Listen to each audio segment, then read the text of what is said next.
Évangile de Jésus-Christ selon saint Luc.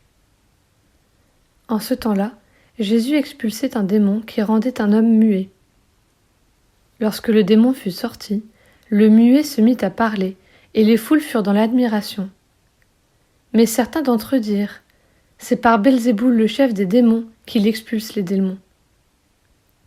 D'autres, pour le mettre à l'épreuve, cherchaient à obtenir de lui un signe venant du ciel.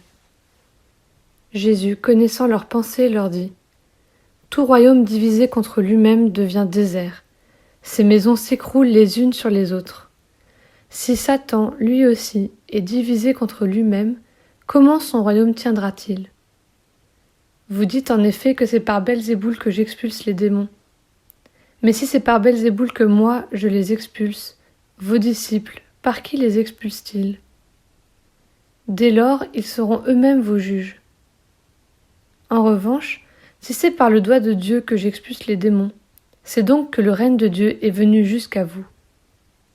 Quand l'homme fort et bien armé garde son palais, tout ce qui lui appartient est en sécurité.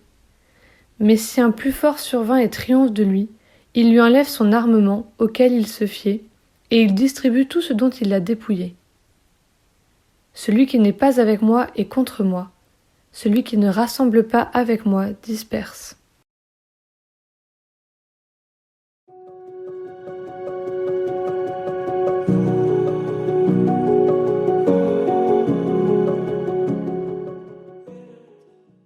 C'est donc que le règne de Dieu est venu jusqu'à vous. Jésus saisit l'occasion de cette polémique pour faire saisir aux foules la densité du moment auquel elles sont en train d'assister. La guérison de ce possédé muet, à la suite de tous les miracles de Jésus, fait comprendre aux foules qu'il se passe quelque chose d'extraordinaire. Certes, la tentation pourrait être de mettre cette action sur le compte de la puissance démoniaque, mais un bref raisonnement doit faire saisir que cette explication n'est pas valable. Les foules doivent reconnaître dans l'action de Jésus non seulement celle d'un grand prophète, mais l'irruption du règne de Dieu. Les signes donnés par Jésus témoignent de ce qu'une réalité nouvelle, un règne nouveau est apparu, qui implique une nouvelle manière de vivre. C'est ce que nous avons à vivre aussi pendant ce temps de carême. Plutôt que de demander indéfiniment des signes, il nous faut accepter de prendre conscience que le règne de Dieu est venu jusqu'à nous, et que l'enjeu désormais c'est de vivre de ce royaume.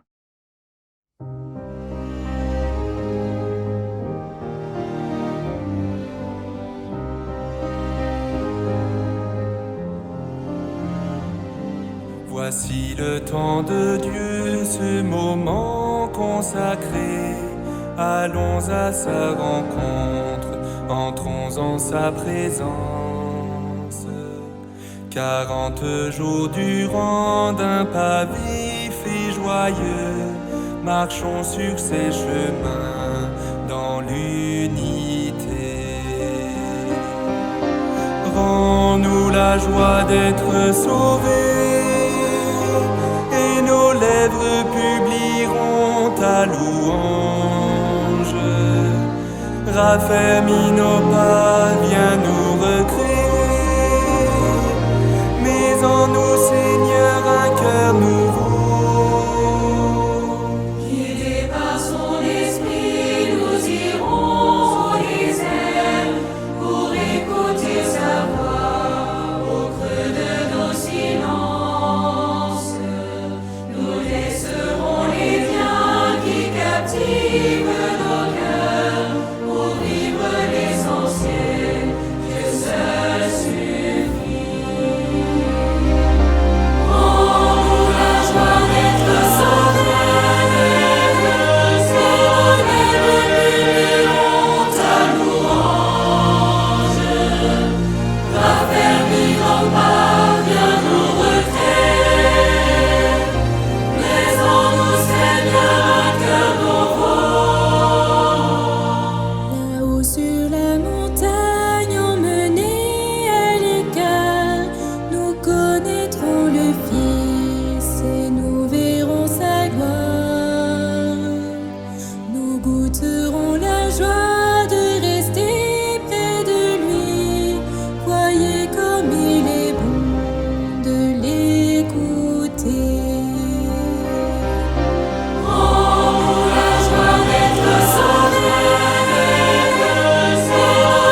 voulons témoigner sans peur affirmer que tu es la lumière en notre nuit.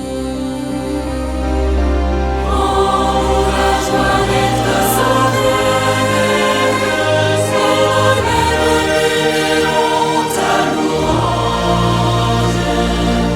Raffermis en parvient nos retraits, mais en nous, Seigneur, un cœur nouveau. Avec Marthe et Marie, tu pleuras ton ami, tu viens pour nous sauver et nous invites à croire.